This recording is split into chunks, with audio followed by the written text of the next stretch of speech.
Ukraine's President Volodymyr Zelensky has issued a one-week ultimatum to Belarus to shut down relay equipment on the border with Ukraine that he claimed was being used to guide Russian drone attacks.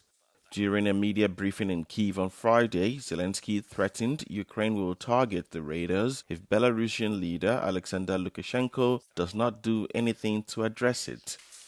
Для чого слова, що він не хоче бути в війні? Хай зніме цю техніку, хай вимкне цю техніку.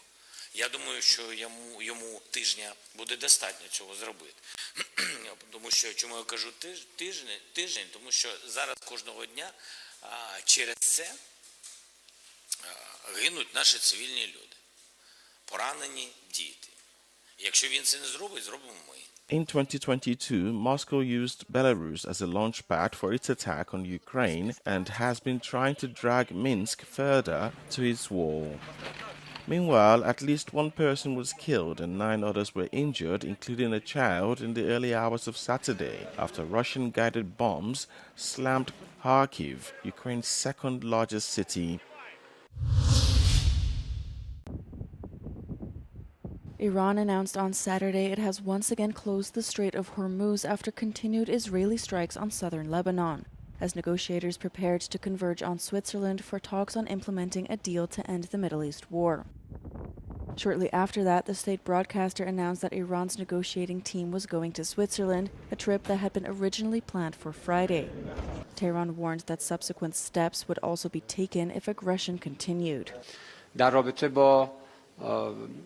خاتمه محاصره دریایی از اون طرف بازگشایی تنگه هرمز خب تعهدات عمل شده ولی یادداشت تفاهم یک بسته است یک پکیج هست و لذا اگر جزئی از این تفاهم ها جزئی از این تعهدات اجرا نشه کلیت یادداشت تفاهم دچار مشکل میشه. The U.S. disputed Iran's announcement on the strait, with Central Command saying 55 merchant ships transited Saturday with more than 17 million barrels of oil.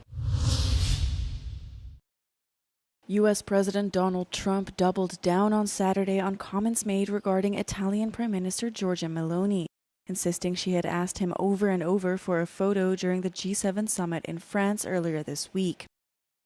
It comes after Trump told an Italian journalist that Meloni supposedly begged him to take a picture with her, to which Meloni hit back in a video posted to social media. Le dichiarazioni di Donald Trump sono dichiarazioni totalmente inventate, sono francamente allibita, non so perché il Presidente degli Stati Uniti si comporti così con i propri alleati, non è del resto la prima volta che accade, posso solo dire che dispiace, però una cosa se la deve ricordare, io e l'Italia non imploriamo mai. On Saturday, Meloni called Trump's repeated attacks senseless as the two took jabs at each other's popularity. Trump accused Meloni of trying to repair relations with Washington for domestic political reasons after Italy failed to support U.S. action against Iran. The feud is notable because Meloni had invested heavily in personal diplomacy with Trump and was seen as one of his most natural partners in Europe. The heat wave sweeping across parts of Western Europe is hitting France particularly hard. As temperatures continue to soar, authorities have introduced a range of emergency measures to protect the public. Parks and gardens are being kept open around the clock. Local officials have been placed on high alert, and vulnerable residents are being identified and registered in municipal databases.